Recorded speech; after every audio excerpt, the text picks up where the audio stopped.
խորհուրդ ենք տալիս սեռական հարաբերության ժամանակ օգտագործել տարբեր լուբրիկանտներ,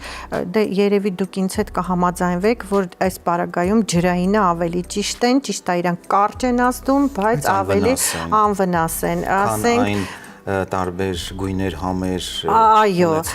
այսպես կոչված յուղայինները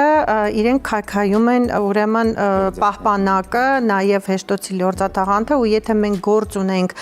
վերարտադրողական տարիքի կնոջ հետ, ապա միանշանակ այստեղ կարող ենք ունենալ նաև պահպանակի քայքայման արդյունքում անցանկալի հղիություն, ենթադրենք, եթե հղիությունը չի պլանավորվում, առավել ևս դեֆորմացված արգանդի խոռոչով հեչ ցանկալի չի անել կրկին ուրեմն միջամտություն եւ արհեստական ընդհատում հղիության, որի մասին շատերը նույնիսկ գաղափար նույնիսկ չունեն եւ այստեղ անպայման ուզում եմ որ մենք ընդգծենք, որ լուբրիկանտի ընտրությունը չափազանց կարևոր է եւ դրանով կարող է հետագայում ճիշտ դրա սխալ ընտրության պարագայում կարող են բազմաթիվ հետագայում անախորժություններ առաջանալ։ Դա միանշանակ այս դեպքում իհարկե մենք խորհուրդ ենք տալիս այն ինչ որ գիտենք, ավելի մանրամասն ասում ենք որ ձեզ դիմեն, որովհետեւ դա շատ կարևոր հարց է, գովազդները շատ են, առաջարկությունները շատ են, հայթակղությունները նույնպես։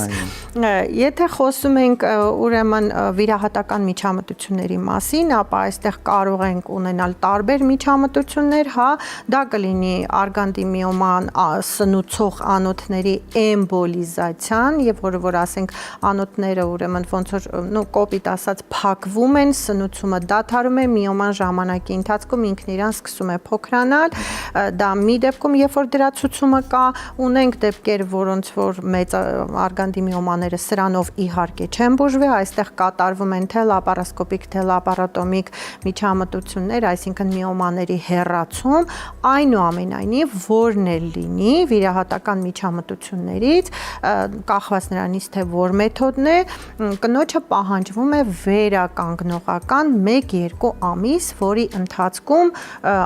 ցուցված չէ սեռական հարաբերությունը եւ այս ժամանակ զույգերին խորհուրդ ենք տալիս այլ ձևերով իրար նկատմամբ ավելի ուշադիր լինեն, ավելի հոգատար, որպեսզի երկուսով փոխարինող տարբեր կնոջ այդ բարդ շրջանը իրար հետ միասին սիրո եւ հոգատարության մթնոլորտում անցկացնեն։ Այո։